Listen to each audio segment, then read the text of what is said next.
Mga minamahal naming kaparokya, inaanyahan po namin kayong maging bahagi ng sa iyong biyaya aming alay, Panginoon, the Stewardship Program of Our Lady of Fatima Parish. Ang stewardship ay hindi lamang tungkol sa pagbibigay ng donasyon. Ito ay isang paanyaya na magkaroon ng aktibong bahagi sa buhay at misyon ng ating parokya sa pamagitan ng pagbabahagi ng ating oras, talento at yaman.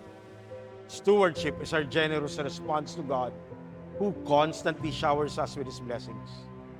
Kapag binabahagi natin ang ating oras, pinapakita natin kay Jesus na mahalaga sa atin ang bawat sandaling ibinibigay niya upang maging pagpapala sa iba. Kapag binabahagi natin ang ating talento, ginagamit natin ang mga kaloob ng Diyos para sa paglilingkod ng ating mga kapatid.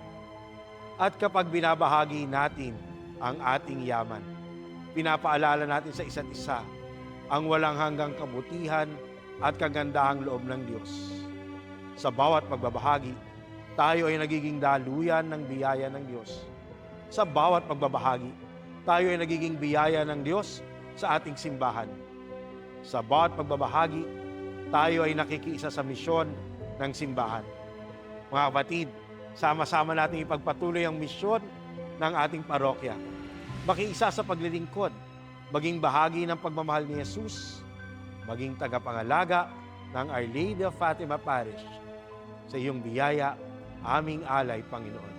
Ito po si Father Jojo Simon, ang inyong kura paroko.